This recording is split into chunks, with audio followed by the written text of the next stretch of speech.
வீட்டில் கஷ்டத்துக்கு மேல் கஷ்டம் வருவதற்கு பெண்கள் செய்யக்கூடிய காரணங்களும் தவறுகளும் என்னவென்று தெரியுமா?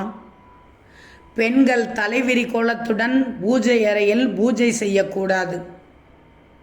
முடிந்தவரை பெண்கள் பூஜை அறையில் புடவை கட்டிக்கொண்டு பூஜை செய்வது நல்லது.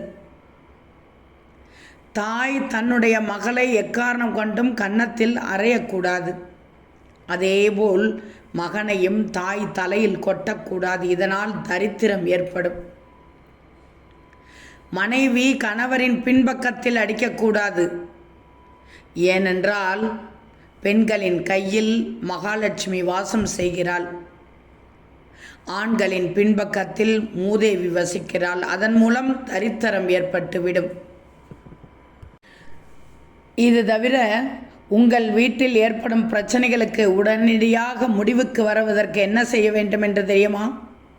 சில வீடுகளில் எந்த விதமான பிரச்சனைகளும் நிலையாக இருக்காது. பிரச்சனைகள் வந்தபடியே போய்விடும்.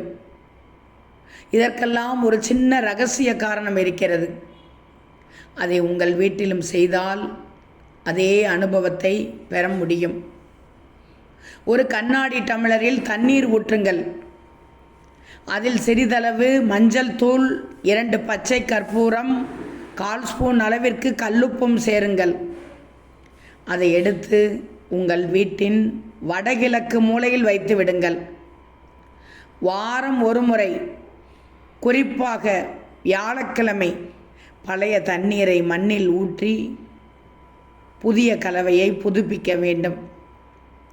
இதை தொடர்ந்து செய்து வந்தால் வீட்டு சக்தி மாறி பிரச்சனைகள் விலகும். வீட்டில் அமைதி, நலன், செல்வம் நிலவும்.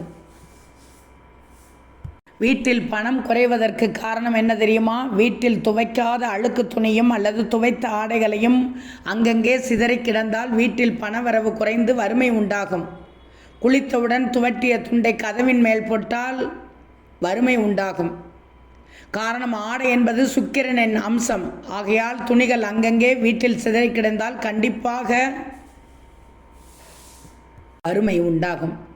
எப்போதும் வீட்டை துர்வாடை வீசுவதோ அளவுக்கு சுத்தமாக வைத்து கொள்ள வேண்டும்.